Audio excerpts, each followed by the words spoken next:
A police dog refused to leave a mine shaft, and nobody knew why. For 18 hours, a little girl lay trapped in absolute darkness, her hope fading with every passing moment.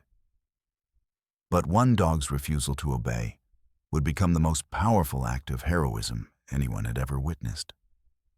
This is the story of what happens when instinct matters more than training, when love transcends every command. Watch as a dog's unwavering refusal becomes the lifeline that saves a child's life. Detective Marcus Webb had done this 1,000 times before. Mine inspection number 4847, or was it 4848?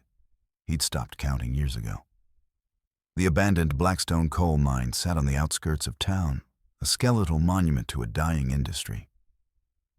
Its entrance yawned like the mouth of some ancient beast, swallowing light and hope in equal measure. Today, like every other day, it was just another job, just another routine, just another reason to wake up, put on the badge, and pretend that life still held some meaning. King trotted beside him, a German shepherd built like a machine. 3 years of elite police training had turned him into something perfect, obedient, mechanical, emotionally sterile. King didn't wag his tail when Marcus arrived for their shifts. King didn't get excited about the prospect of a new day. King executed commands with the precision of a Swiss watch, every movement calculated, every response predetermined. Marcus had trained him that way, deliberately. A working dog wasn't supposed to have feelings. Feelings got in the way of the mission. Feelings made you hesitate. Feelings made you weak. Marcus had learned that lesson the hard way years ago, when his first partner, a golden retriever named Scout, had gotten too attached to him.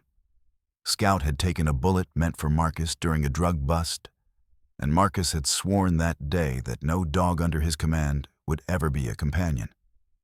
They would be tools, instruments, nothing more. Standard sweep, Marcus muttered into his radio, his voice crackling through the static. Looking for explosives, drugs, anything unusual? Should be clear in 30 minutes. Maybe 45 if we need to check the deeper shafts. The mine inspector, an older man named Gerald with weathered skin and tired eyes, nodded nervously. He'd worked with Marcus before and knew the routine intimately. In and out, quick and clean, no complications. Gerald had been inspecting mines for 23 years, and he'd developed an almost supernatural sense for danger. Right now, his instincts were screaming at him that something about this day felt different, but he couldn't quite put his finger on what it was. "Be careful down there," Gerald called after them, though his voice sounded hollow, unconvincing. That eastern shaft had some structural damage last month. The engineers said it was stabilized, but you never know with these old mines. They descended into the darkness, their flashlights cutting through the black like laser beams piercing through an infinite void. The air was cold, stale, heavy with the weight of decades, decades of coal dust, decades of forgotten miners, decades of secrets buried deep within the stone. Marcus's footsteps echoed off the walls, a rhythmic percussion that seemed to mock the silence. King's paws clicked rhythmically against the rock floor, a sound so familiar that Marcus barely registered it anymore. It was the soundtrack to their routine, the white noise of another day at the office. The mine stretched before them like the ribcage of some long-dead creature. Wooden support beams, rotted and splintered, jutted out from the walls at odd angles. Rusty chains hung from the ceiling, swaying slightly even though there was no breeze. The deeper they went, the more oppressive the atmosphere became, as if the mine itself was watching them, waiting for something. Marcus consulted his map, marking off the sections they'd already cleared. Everything was proceeding exactly as planned. The eastern shaft was stable. No signs of explosives, no evidence of drugs or illegal activity. Just an empty mine, empty of life, empty of meaning, empty of anything that mattered. But then something changed. Something fundamental shifted in the air around them. King's pace slowed, his ears perked up, rotating like satellite dishes trying to lock onto a distant signal. His nose twitched. Not in the controlled, methodical way he'd been trained, the way Marcus had drilled into him through countless hours of repetition, but with sudden, urgent intensity.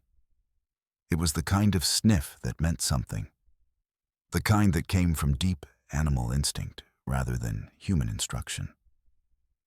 Marcus felt the leash tense in his hand.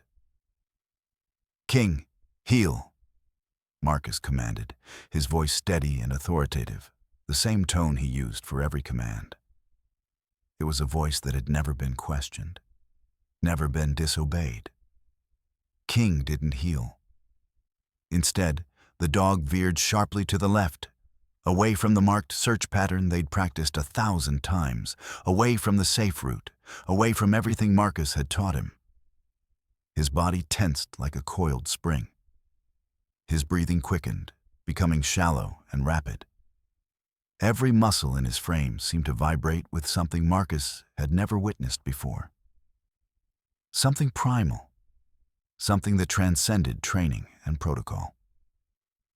"King, here, now," Marcus said, his tone hardening, injecting it with the kind of authority that had always worked before. This was the voice that made criminals surrender, that made suspects confess, that made dogs obey, without question. The dog ignored him completely. This was unprecedented. In 3 years of working together, King had never, not once, disobeyed a direct command. Not when distracted by other animals during a search. Not when exhausted after a 16-hour shift. Not when facing his own fear. Not ever. But now, King was pulling forward with a desperation that bordered on frantic, his leash straining against Marcus's grip with surprising strength. The dog's entire body language had shifted. This wasn't the trained machine Marcus knew. This was something else entirely. "What's wrong with your dog?" Gerald asked from somewhere behind them, his voice tight with concern and something else. Something that sounded like fear. "Is he sick? Should we call it off?" Marcus didn't answer.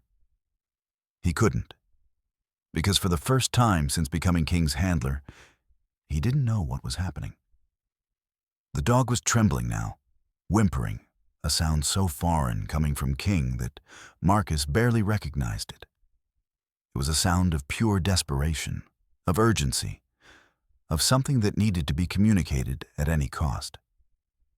King's trained composure, that perfect machine-like precision that Marcus had spent 3 years cultivating, was shattering like glass under a hammer. The dog barked, sharp, insistent, demanding. "We should leave," Gerald said, moving toward the entrance with obvious relief. "This mine isn't stable. If your dog's spooked, if he's sensing something wrong with the structure..." But Marcus made a decision in that moment that would change everything. He'd spent 3 years teaching King to follow protocol, to obey commands, to suppress instinct in favor of training. But what if instinct was exactly what they needed right now? What if, for once, the dog's natural instincts mattered more than Marcus's carefully constructed system of control? Marcus took a breath, and then he released the tension on the leash. "Okay, boy," he said quietly. "Show me." King bolted forward like a creature possessed. They scrambled through the narrow passages, deeper into the mine, away from the safe route they'd planned, away from Gerald's protests echoing behind them. The walls seemed to close in with each step, the darkness growing thicker, more oppressive. Marcus's flashlight beam bounced wildly as he struggled to keep pace with the dog. Rocks crunched beneath their feet.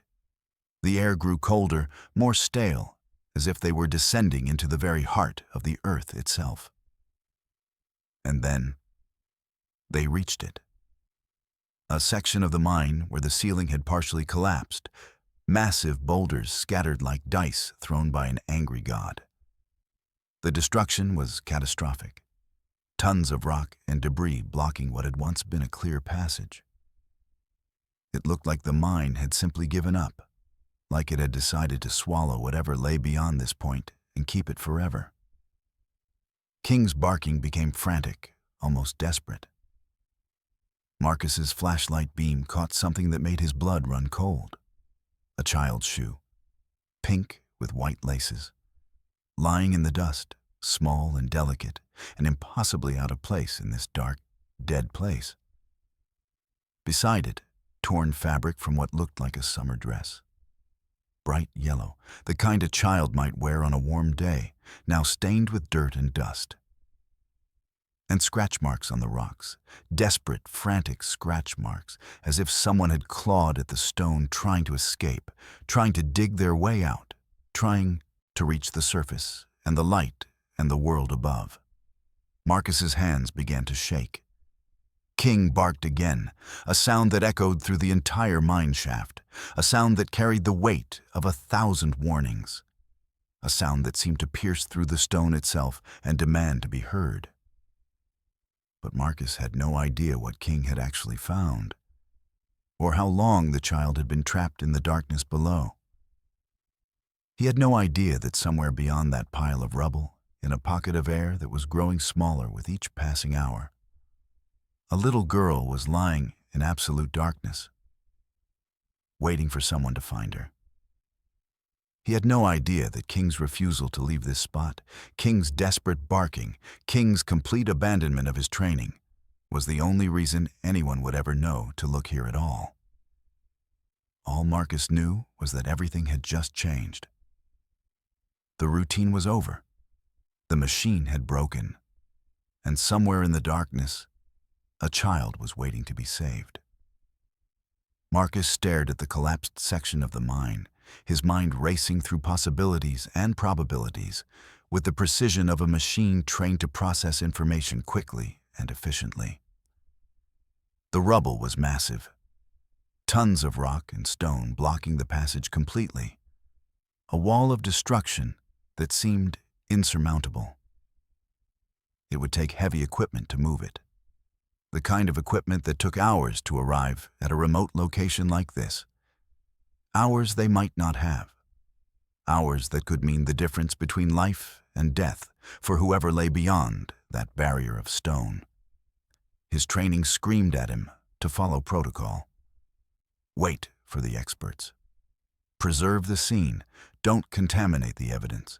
Don't take unnecessary risks. These were the rules he'd lived by for his entire career, the principles that had kept him alive through countless dangerous situations. But his training had never accounted for a situation like this. A situation where instinct might matter more than procedure. Where a dog's desperate plea might be more reliable than years of human experience.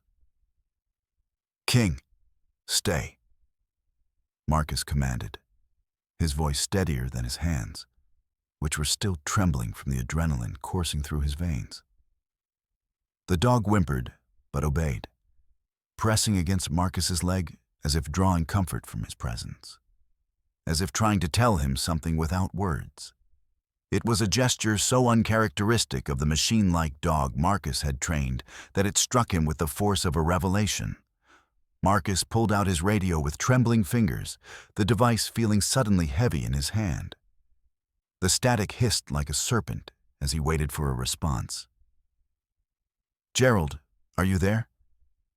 His voice crackled through the radio, echoing off the stone walls of the mine. Static crackled back, a sound like distant thunder.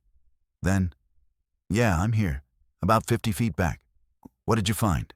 Your dog okay?" A collapse, an evidence of a child. "We need emergency services. Now, this is urgent." There was a pause, the kind of pause that stretches into eternity, where time seems to stop and the world holds its breath. Marcus could almost hear Gerald's mind working, processing the impossible information he'd just received.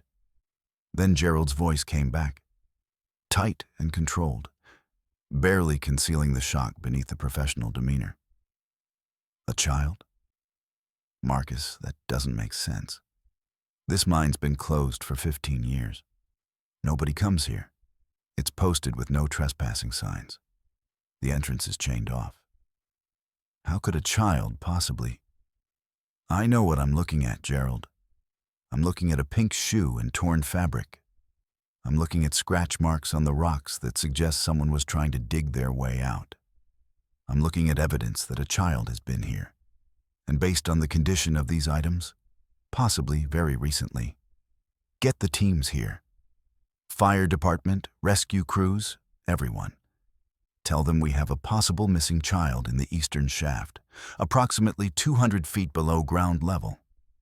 And tell them to hurry. On it, Gerald said. And Marcus could hear him already moving, already making calls, his voice becoming distant as he relayed the information to dispatch. The sound of urgency, of purpose, of a man who understood that every second counted. Marcus turned back to the rubble, his flashlight beam cutting through the darkness to illuminate the full extent of the disaster. His training told him to wait, to preserve the scene, to let the professionals handle it.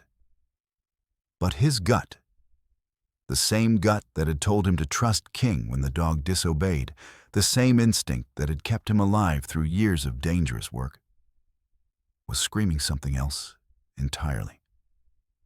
It was screaming that time was running out.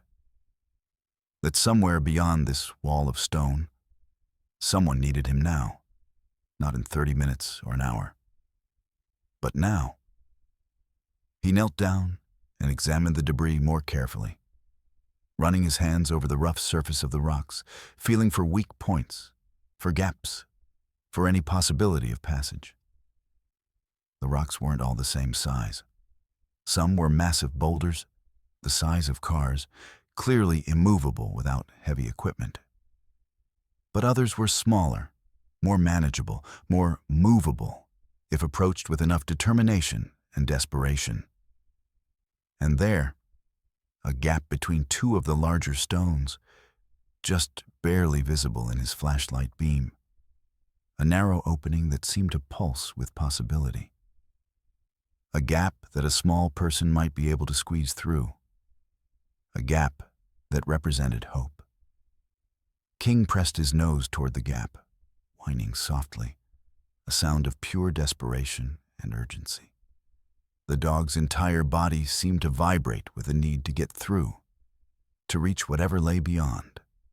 Marcus made another decision, one that went against everything his training had taught him, one that violated every protocol he'd ever followed. He began moving rocks. It was slow, exhausting work that pushed his body to its limits. His hands scraped against sharp edges, drawing blood that dripped onto the stone, creating small red rivulets in the dust. Sweat dripped down his face despite the cold air of the mine, despite the chill that seemed to emanate from the very stone itself. His muscles screamed in protest with each movement, each lift, each push. Every fiber of his being told him to stop, to wait for proper equipment, to follow protocol, to be rational. But he couldn't stop. Because somewhere beyond this wall of stone, if King was right, and increasingly, Marcus believed King was absolutely right, a child was waiting. A child was trapped in darkness, terrified, possibly injured, possibly running out of time.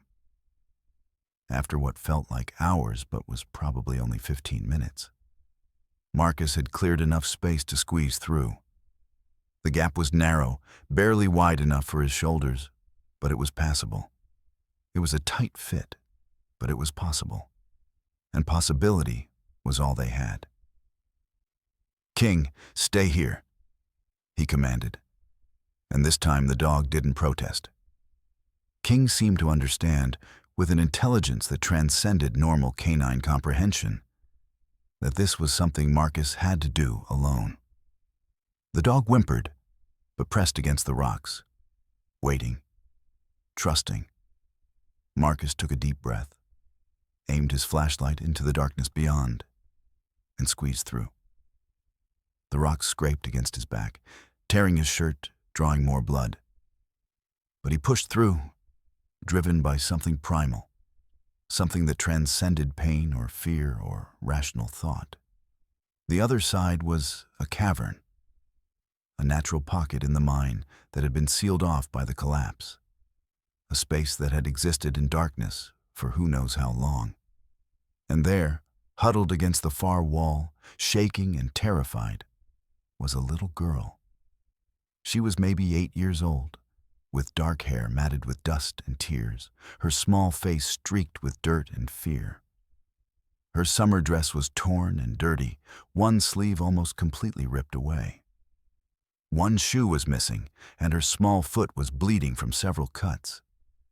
Her eyes were wide with terror, and for a moment, when she saw Marcus's silhouette blocking out the light from the gap, she screamed, a sound of pure primal fear that echoed through the cavern. "It's okay," Marcus said quickly, his voice gentle in a way he rarely used, a way he'd almost forgotten he was capable of using. "I'm a police officer. My name is Marcus. I'm here to help you. You're safe now." The girl didn't move. She was shaking violently, her body curled into a tight ball, making herself as small as possible, as if she could disappear into the stone itself. "What's your name?" Marcus asked, moving slowly toward her, keeping his movements deliberate and non-threatening, the way he'd been trained to approach frightened victims. "Sophie," she whispered, her voice barely audible, a sound like wind through a broken window. "Sophie Chen. I want my mommy. I want to go home." Marcus's heart sank. Sophie Chen. He knew that name. He'd seen it on the missing persons bulletin that morning, had studied her photograph, had participated in the search efforts. Missing since yesterday afternoon. Parents frantic with worry. Search teams deployed across the county, combing through forests and fields and abandoned buildings. And all this time, she'd been here, trapped in darkness, alone, terrified, wondering if anyone would ever find her, if she would die in this black place beneath the earth.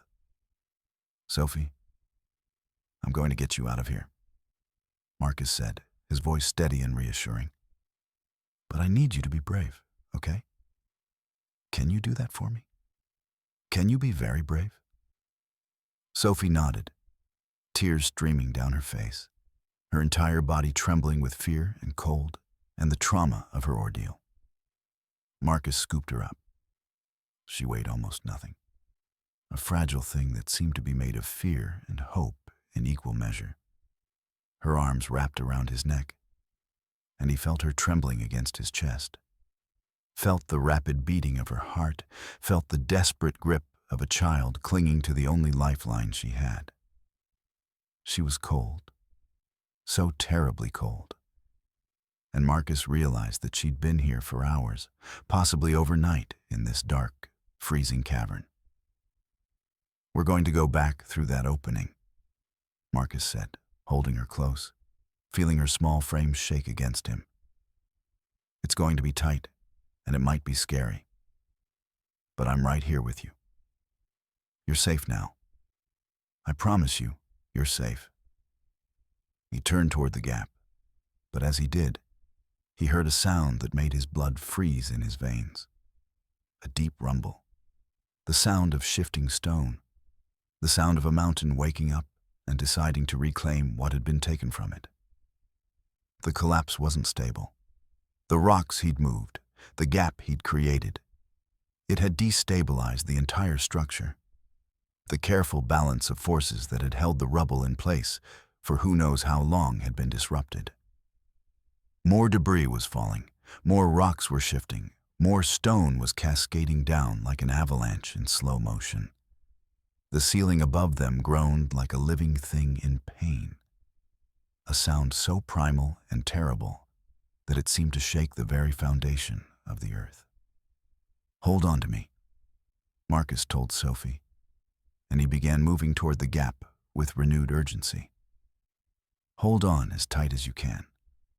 Don't let go no matter what happens." But the gap was closing. The rocks were shifting back, filling the space he'd created, sealing them in, reclaiming the cavern. It was as if the mine itself was alive, as if it was determined to keep what it had captured, to pull them back into the darkness forever. Marcus ran. He had no choice. He ran toward the narrowing gap with Sophie clinging to him, her arms around his neck so tight he could barely breathe. And he dove through just as another section of ceiling collapsed behind him, sending up a cloud of dust so thick and choking that it seemed to fill his lungs and block out the world. He tumbled through, hitting the ground hard on the other side, Sophie still clutched in his arms, both of them gasping and coughing and choking on the dust that filled the air. For a moment, they both lay there, unable to move, unable to do anything but breathe and survive, and thank whatever forces had allowed them to escape. King barked and pressed against them, his entire body trembling with relief and joy and the overwhelming emotion of reunion. The dog's tongue licked at Marcus's face, at Sophie's face, a gesture of pure love and connection that transcended the training, transcended the distance Marcus had always maintained. "We have to move," Marcus said, pulling himself up despite the pain that shot through his body. "Now, before the whole thing comes down. Come on, King. Come on, Sophie. We have to get out of here." They ran back through the mine shaft, King leading the way with an instinctive knowledge of the safest path. Sophie in Marcus's arms, her small face buried against his chest, dust and debris falling around them like rain, like the mine was weeping at their escape. Behind them, the sound of the collapse grew louder, more violent, more insistent, as if the mine was determined to reclaim what Marcus had taken from it, as if the earth itself was angry at being violated. The passage seemed to stretch on forever, a tunnel of darkness and danger and desperation. But then, finally, miraculously, they saw light. Real light. The light of the outside world, the light of the sun, the light of life and hope and salvation. They burst out of the entrance just as emergency vehicles were pulling up, their lights flashing red and blue against the darkness of the late afternoon, painting the landscape in colors of urgency and hope. Paramedics rushed toward them, their faces registering shock at the sight of the child. Firefighters began setting up equipment, preparing for a rescue operation that had already succeeded beyond anyone's expectations. Police officers moved into position, securing the area, keeping onlookers at a distance. And somewhere in the chaos, somewhere in the cacophony of sirens and voices and the sound of organized emergency response, Marcus heard Sophie's mother screaming her daughter's name. The sound was primal, desperate, joyful. The sound of a mother's worst nightmare transforming into a miracle before her eyes. As paramedics gently took Sophie from his arms, as they began examining her with professional efficiency, checking for injuries and signs of trauma. As Sophie's mother rushed toward them and swept her daughter into an embrace that seemed to contain all the love and fear and hope in the world. Marcus realized something profound, something that would change the way he understood himself, his work, and the world around him. Everything he'd believed about control, about training, about suppressing instinct in favor of protocol. It had all been wrong. Dead wrong. Catastrophically, fundamentally wrong. King had known. From the moment they entered that mine, from the first moment the dog's instincts had overridden his training, King had known something that Marcus's years of experience and training could never have told him. The dog had known that beyond the routine, beyond the protocol, beyond the carefully constructed systems of control, there was something more important, something that mattered more than rules or procedures or the way things were supposed to be done. And Marcus had finally learned to listen. He had finally learned to trust. He had finally learned that sometimes the most important decisions we make are the ones that defy logic, that violate protocol, that require us to abandon everything we think we know and follow our hearts instead. As he stood there, covered in dust and blood and the debris of his own transformation, Marcus reached down and stroked King's head. The dog looked up at him with eyes that seemed to contain infinite wisdom, infinite compassion, infinite understanding. "Thank you," Marcus whispered. "Thank you for showing me the way." And King, for the first time in 3 years, wagged his tail. The hospital waiting room was a study in controlled chaos. Sophie's parents sat huddled together on a plastic chair that was far too small for 2 people. Their hands intertwined so tightly that Marcus wondered if they'd ever let go. Her mother, Linda Chen, had cried until her eyes were red and swollen. And her father, David Chen, stared straight ahead with the glazed expression of someone who had just survived the unsurvivable. Marcus sat across the room, still in his torn and bloodied clothes, refusing the paramedics' offers of medical attention. His injuries were superficial, cuts and bruises that would heal. Sophie's injuries were what mattered now. The doctors had taken her into a private room to conduct a full examination, to assess the physical and psychological damage of her ordeal. King lay at Marcus's feet, his head resting on his paws, his eyes tracking every movement in the room. The dog had been through something too, something that had fractured the careful boundaries Marcus had constructed. The machine was broken, and Marcus was beginning to understand that this was the best thing that could have happened. A doctor emerged from the back, her expression professional but warm. "Mr. and Mrs. Chen, Sophie is stable. She's dehydrated and has several minor cuts and bruises, but there's no serious physical injury. We're going to keep her overnight for observation, but I expect a full recovery." Linda Chen sobbed with relief, and David pulled her close, his own shoulders shaking with emotion he could no longer contain. The doctor turned to Marcus. "Officer Webb? Sophie's been asking for you. She wants to thank you. Would you like to see her?" Marcus hesitated. He'd never been good with emotions, with gratitude, with the kind of human connection that didn't fit into neat professional categories. But he stood up anyway, and King rose with him. The dog's movements synchronized with his own in a way that felt natural rather than trained. Sophie was sitting up in the hospital bed, looking small and fragile beneath the white sheets. But her eyes were alert, and when she saw Marcus, she smiled. A smile that contained all the innocence and resilience of childhood. A smile that seemed to light up the entire room. "You came back?" she said, her voice still hoarse from crying and dust inhalation. "Of course I came back," Marcus said, moving to sit in the chair beside her bed. "I wanted to make sure you were okay." "I was so scared," Sophie said, and her eyes filled with tears again. "I was so scared in the dark. I didn't think anyone would find me. I thought I was going to die down there." Marcus reached out and took her small hand. "But you didn't die. You survived. And you know why? Because you were brave. Because you held on. Because you didn't give up. And because of King," Sophie said, looking down at the dog. "King knew where I was. King saved me." King, as if understanding that he was being discussed, moved to the side of Sophie's bed and gently rested his head on the mattress.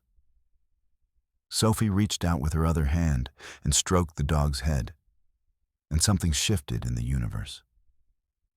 Marcus watched as King's tail wagged. Not the mechanical response of a trained dog, but the genuine expression of emotion from a creature that had learned, through this ordeal, that feeling was not a weakness, but a strength. King did know, Marcus said quietly. He knew something I didn't. He knew that instinct matters, that feeling matters, that love matters more than protocol. Sophie looked up at Marcus with a clarity that only children possess. My mom says that love is what makes us human. Is that true? Marcus thought about this question, really thought about it. He thought about the 3 years he'd spent training King to be a machine, to suppress instinct and emotion in favor of obedience. He thought about the barriers he'd constructed around his own heart after Scout's death, the walls he'd built to protect himself from pain. He thought about how those walls had nearly cost Sophie her life, how they had almost prevented him from trusting the one being who had understood the truth all along. Yes, Marcus said finally. I think that's absolutely true. Over the next few days, as Sophie recovered and was released into her parents' care, Marcus found himself navigating a landscape that was entirely foreign to him. The media had picked up the story. The dramatic rescue, the police dog who had defied his training to find a missing child, the detective who had risked his life to save her. News crews camped outside the police station. Reporters called constantly. There was talk of commendations, of promotions, of Marcus becoming a hero. But Marcus didn't feel like a hero. He felt like someone who had been asleep for 3 years and had finally woken up. The police department wanted to feature King in their recruitment materials. The captain wanted Marcus to give speeches about the importance of police work. Everyone wanted a piece of the story, wanted to turn it into something neat and tidy and understandable. But the truth was messier than that. The truth was that Marcus had been wrong about almost everything, and it had taken a child's life hanging in the balance to make him see it. 3 weeks after Sophie's rescue, Marcus requested a meeting with the captain. He sat across the desk from Captain Patricia Morrison, a woman who had been his superior for 5 years and who had always appreciated his efficiency and his adherence to protocol. I want to change my approach, Marcus said without preamble. To my work, to King, to everything. Captain Morrison leaned back in her chair, her expression unreadable. Explain. I've been operating under the assumption that emotion is a liability, that the best police work comes from removing feeling from the equation, from treating the job as a mechanical process. But I was wrong. King knew something I didn't because he wasn't bound by my assumptions. He felt something I had trained myself not to feel, and that feeling saved a child's life. So what are you proposing? Morrison asked. I want to work with King differently. I want to trust his instincts. I want to acknowledge that he's not a machine. He's a living being with intelligence and intuition that I need to respect, not suppress. And I want to change how I work as a detective. I want to trust my gut more. I want to acknowledge that sometimes the most important information comes from intuition rather than evidence. Morrison was quiet for a long moment. Then she smiled. A real smile, not the professional expression Marcus had come to expect from her. You know what, Webb? I think that's exactly what you should do. The old way was working, sure, but this new way? This might be better. This might be what we need more of in this department.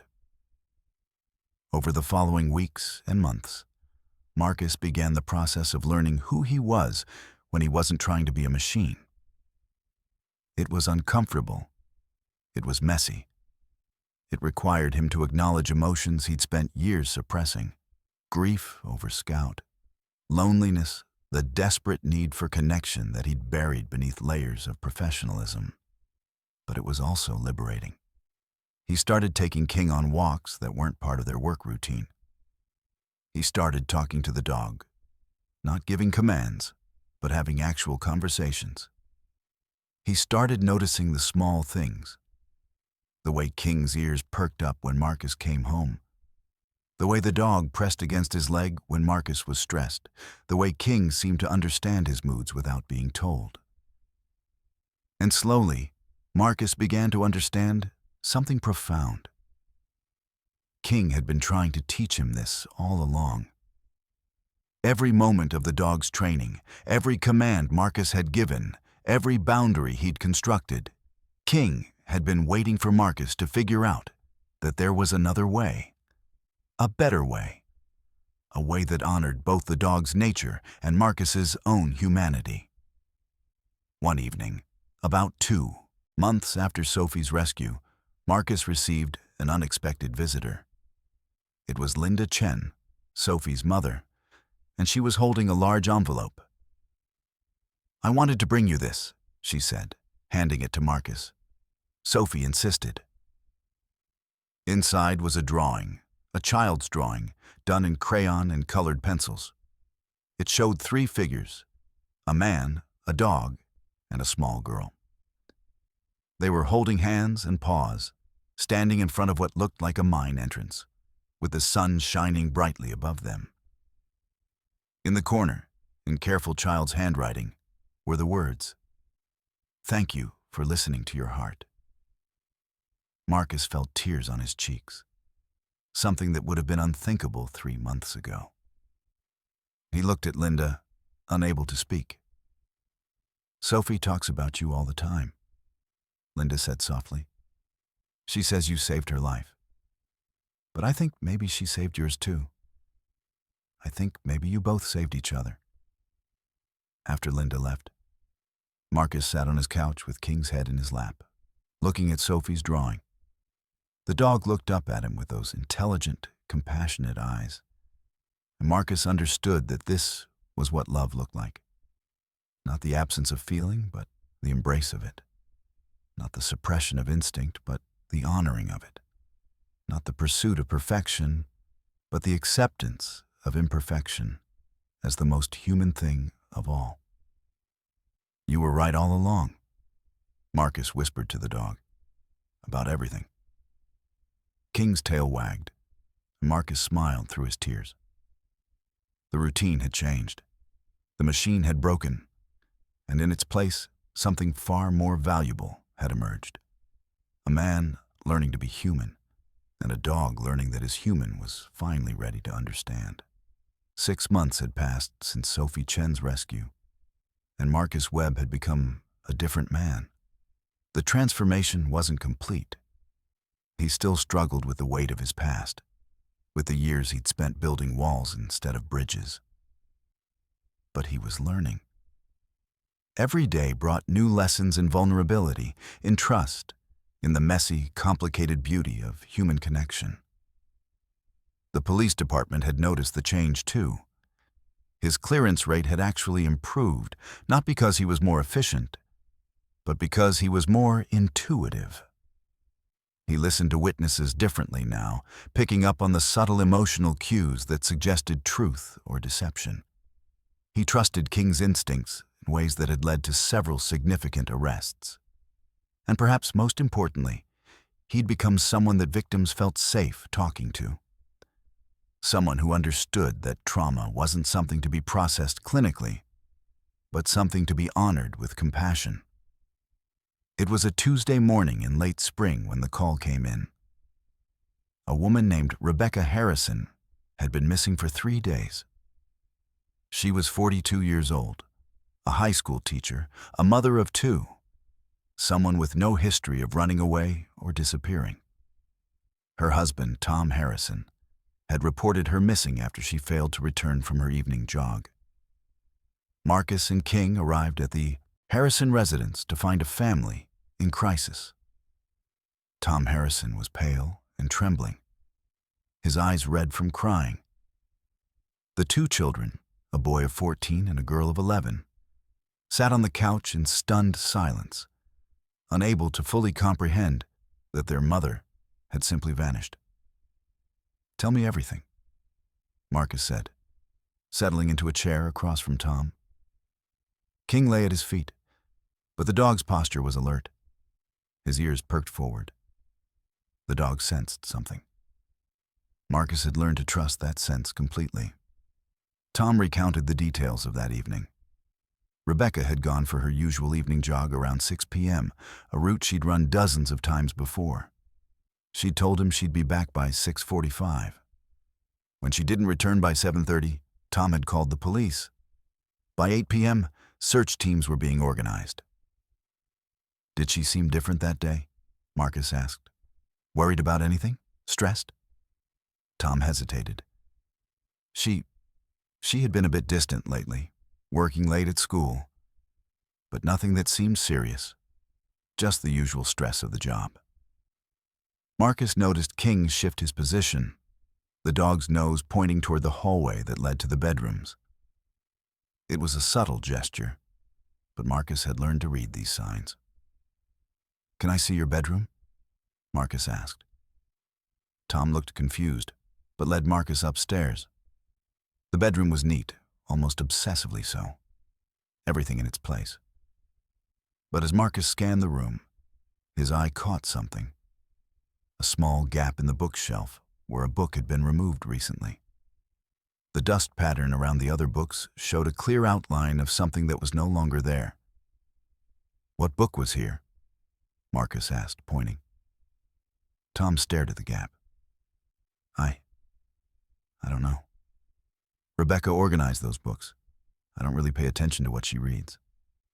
Marcus knelt down, and King immediately came to his side. The dog sniffed at the gap, then turned and walked toward the bedside table on Rebecca's side of the bed. There, in the drawer, Marcus found a journal. He looked at Tom. "May I?" Tom nodded, and Marcus opened the journal carefully.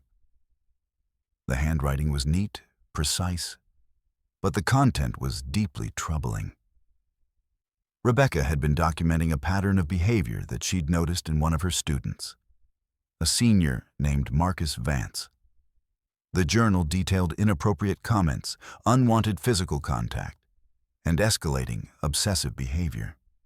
Rebecca had reported it to the school administration, but the boy's father was a prominent businessman with connections, and the school had essentially dismissed her concerns.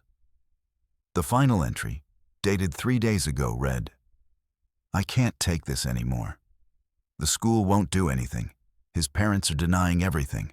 I'm going to go to the police myself. I don't care about the consequences.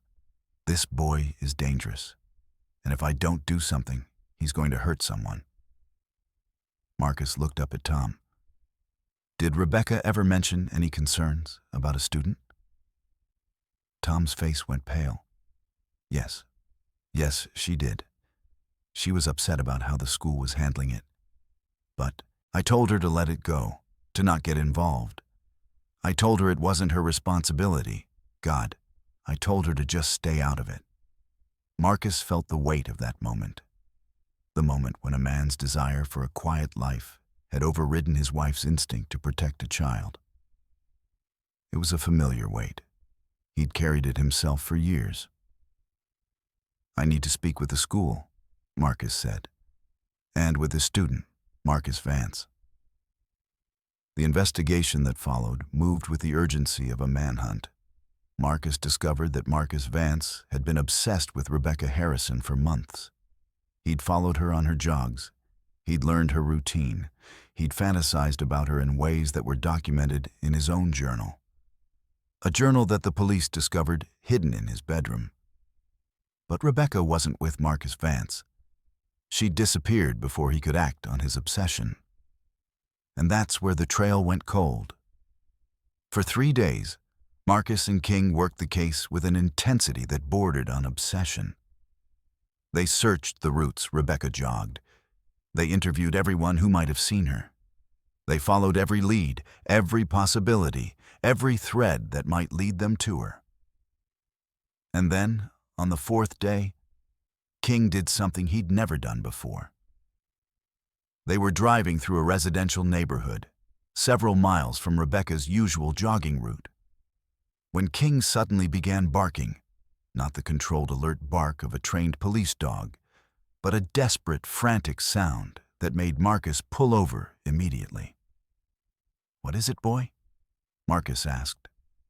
And without waiting for a response, he opened the door and let King out. The dog ran toward a house at the end of a cul-de-sac, an old, run-down property that appeared abandoned. The windows were boarded up. The lawn was overgrown. But King was absolutely certain, and Marcus had learned to trust that certainty absolutely. Marcus called for backup and approached the house cautiously. The front door was locked, but a window on the side had been broken. Marcus could see fresh scratches around the frame, recent damage.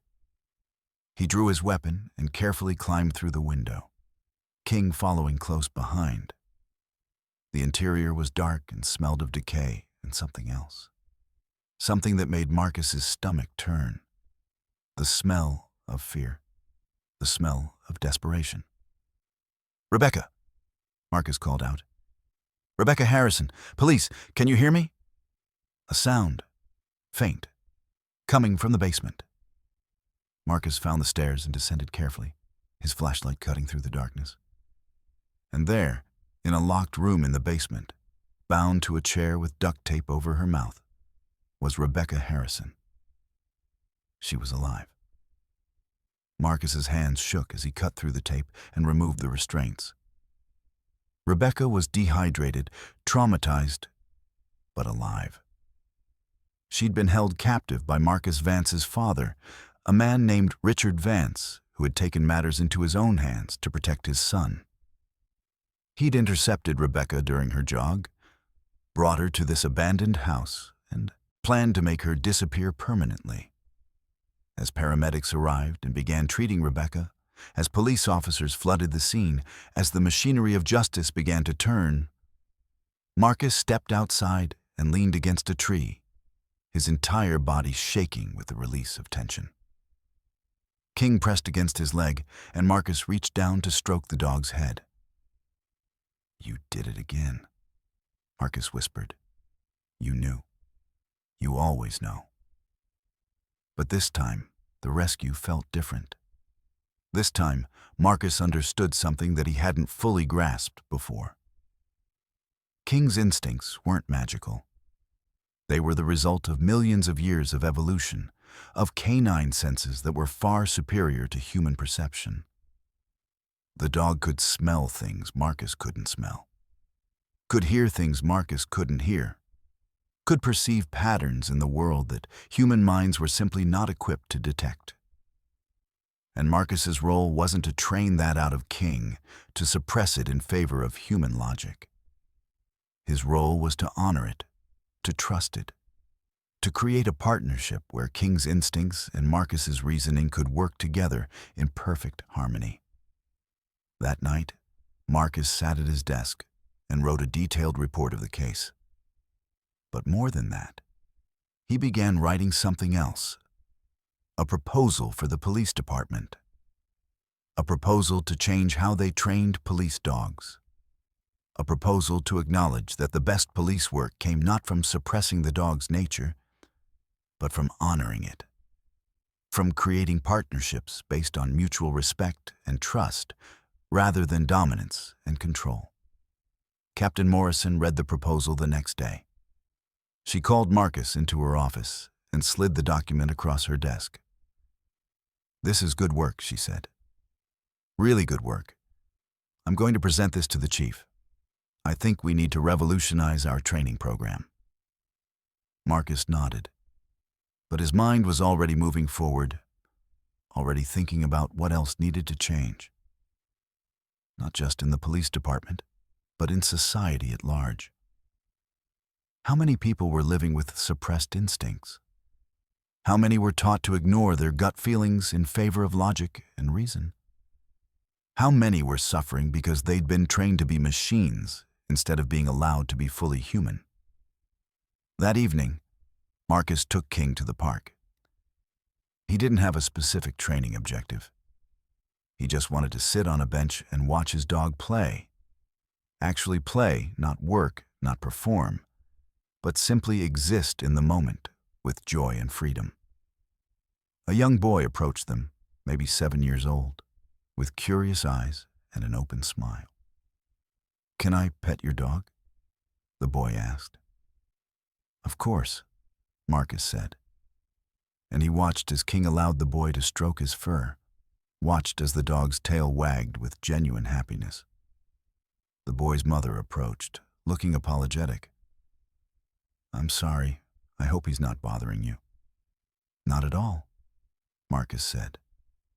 "Dogs are meant to be petted by children.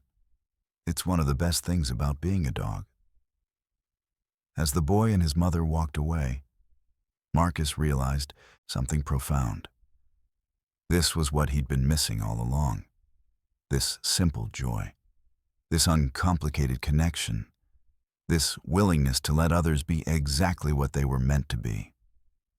King rested his head on Marcus's lap, and Marcus stroked the dog's ears, feeling the soft fur beneath his fingers, feeling the warmth of the dog's body, feeling the profound connection that came from simply being present with another living being. The case was solved. Rebecca Harrison was safe. Marcus Vance was in custody, and his father was facing serious charges. Justice was being served. But more importantly, Marcus had learned another lesson in the ongoing education of his own heart. Sometimes, the most important cases weren't the ones that made the news or earned commendations. Sometimes, the most important work was the quiet work of learning to trust, of learning to feel, of learning to be fully, completely, vulnerably human. And King was teaching him all of it, one moment at a time. A year had passed since Rebecca Harrison's rescue, and Marcus Webb had become something of a legend within the police department. The changes he'd proposed to the K-9 training program had been implemented across the entire unit, and the results spoke for themselves. Clearance rates had increased by 30%. Officer safety had improved, and most importantly, the dogs themselves seemed happier, more engaged, more willing to work because they understood that their instincts were valued, not suppressed. But success, Marcus was learning, came with its own complications. The media attention had never fully faded. True crime podcasts had picked up his story. There were whispers of a book deal, of a documentary. People recognized him on the street. Young officers sought him out for advice. The department was considering him for a promotion to lieutenant, a position that would take him off the streets and put him behind a desk. Marcus wasn't sure he wanted that. He was sitting in his apartment on a Saturday morning, King asleep on the couch beside him, when his phone rang. It was Captain Morrison. "We have a situation," she said without preamble. "I need you to come in." The precinct was buzzing with an unusual energy when Marcus arrived. Officers clustered in small groups, speaking in hushed tones.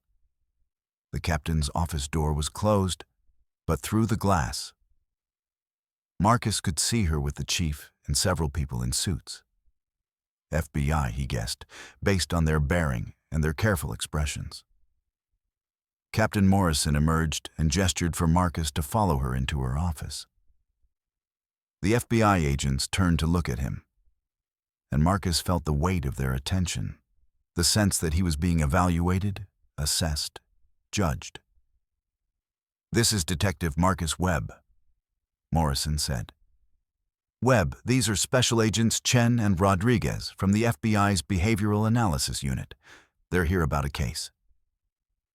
"We've been following your work," Agent Chen said, a woman in her 50s with sharp, intelligent eyes. "Your success rate is remarkable, and your partnership with your dog is unconventional but effective." "Thank you," Marcus said carefully, unsure where this was going. "We have a serial case. Agent Rodriguez said. A man with a quiet intensity that suggested he'd seen things that had changed him fundamentally. 7 victims over the past 18 months, spanning 3 states. The perpetrator is sophisticated, careful, and completely without remorse. We have very little physical evidence and almost no leads. But we have a pattern, and we think your particular skill set might be valuable. Marcus felt King shift against his leg. The dog had come to work with him, as always, and seemed to sense the gravity of the moment. What kind of case?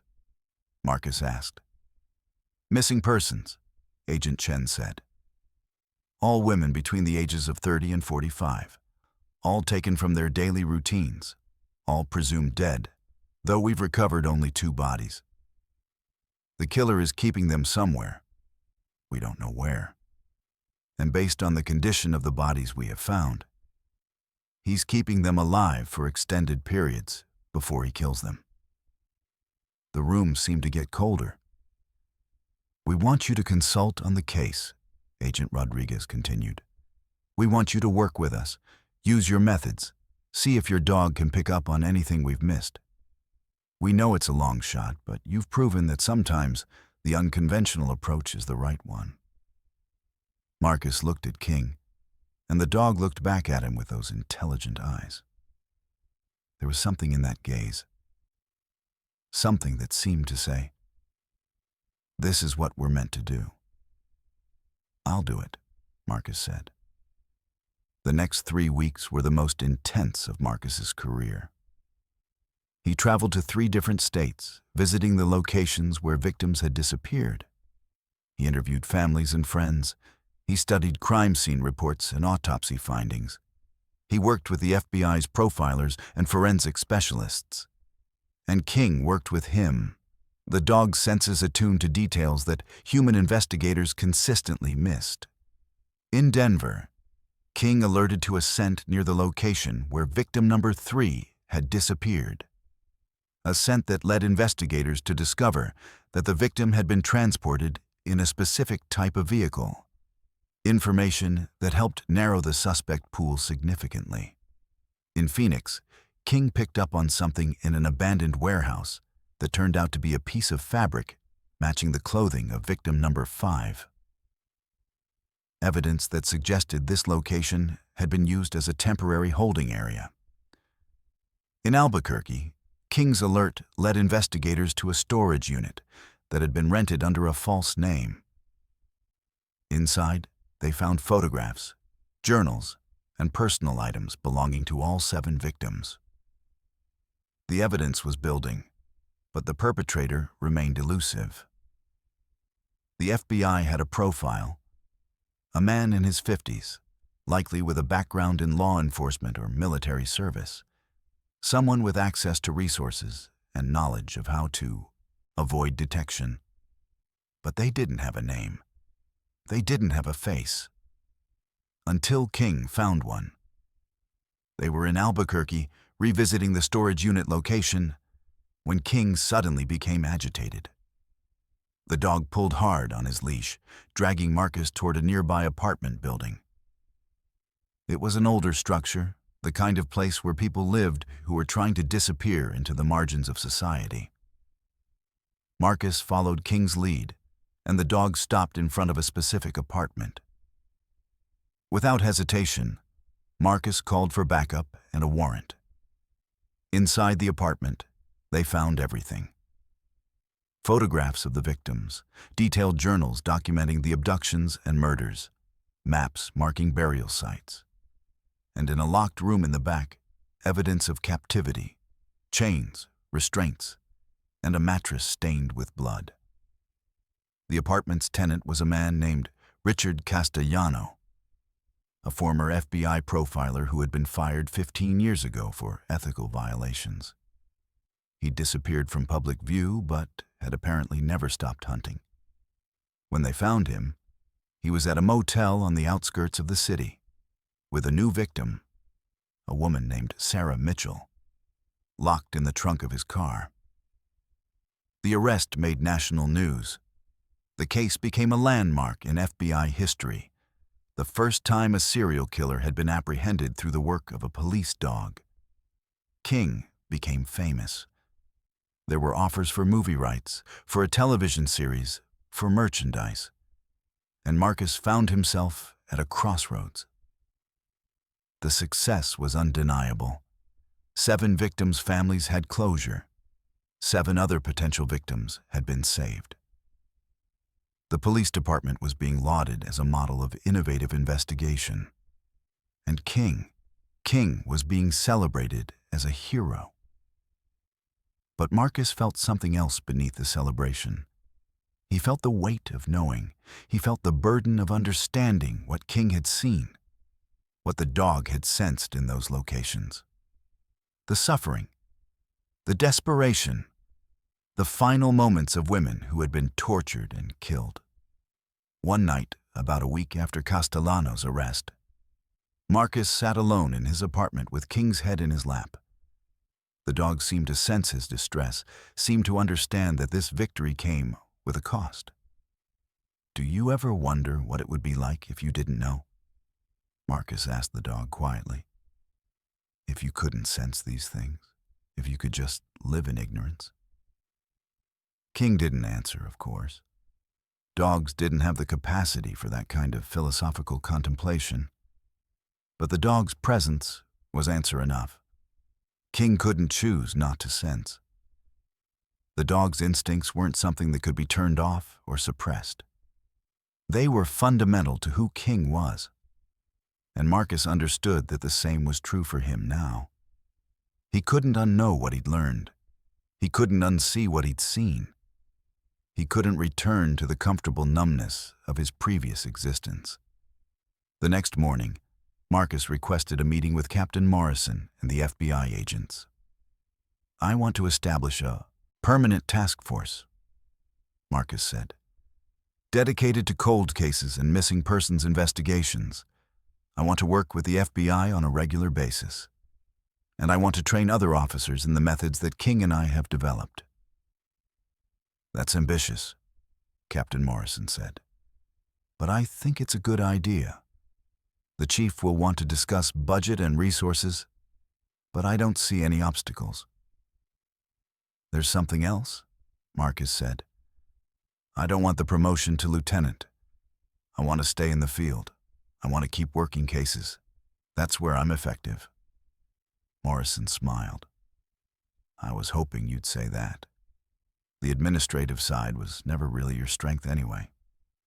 Over the following months, Marcus's task force took shape. He hired 3 additional officers, all of them young, all of them willing to embrace the unconventional methods that had proven so effective. He worked with the FBI to establish protocols for consulting on cases across state lines.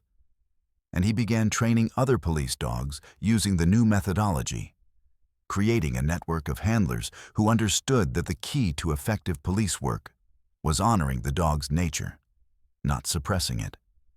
But the weight of knowing never fully lifted. Marcus attended the trial of Richard Castellano, where the full extent of the man's crimes was laid bare. He listened to the victim impact statements from the families of the women Castellano had killed. He heard the details of the suffering, the torture, the degradation that these women had endured. And he understood that King had sensed all of this.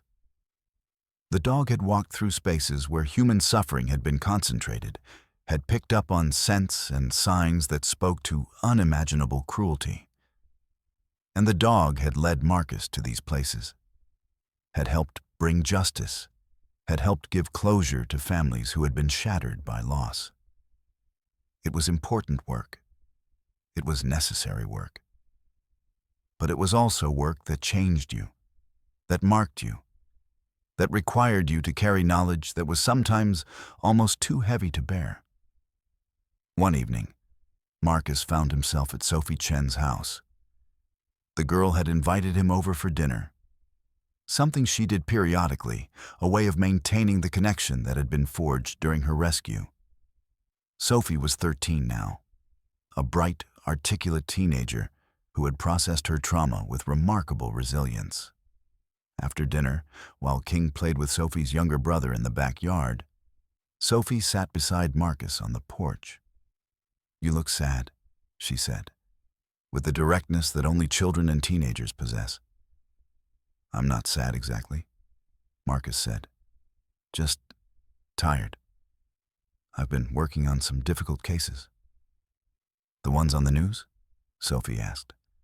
"The ones about the man who hurt those women?" Marcus nodded. "That must be hard," Sophie said, "knowing about all that suffering." "It is," Marcus admitted. Sophie was quiet for a moment.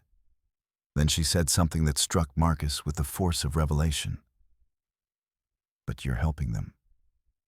Even though they're gone, you're helping them by catching the person who hurt them. That matters. That has to matter." Marcus looked at this girl who had been through her own trauma, who understood loss and fear and the fragility of life in ways that most teenagers never had to understand. And he realized that she was right. The weight of knowing was part of the price of helping. It was part of what made the work meaningful. "Thank you," he said to Sophie. "I needed to hear that." "That's what friends do," Sophie said simply. "They remind each other why things matter." As Marcus drove home that night, with King asleep in the passenger seat, he thought about the journey he'd taken. From the man who had tried to be a machine, to the man who had learned to feel, to the man who now carried the weight of knowing because that weight was the price of making a difference. King stirred in his sleep, his paws twitching as if he were running through some dream landscape. Marcus reached over and stroked the dog's head, and King's tail wagged even in sleep. They were partners. They were friends. They were two beings who had learned to trust each other completely. And in that trust, they had found a way to serve something larger than themselves. The work would continue. There would be more cases, more suffering to witness, more weight to carry. But there would also be more families getting closure, more victims being found, more justice being served. And that, Marcus understood now, was enough. It had to be enough. Because the alternative, turning away, suppressing the knowledge, refusing to feel the weight, was to become the machine he'd once tried to be. And he would never make that mistake again.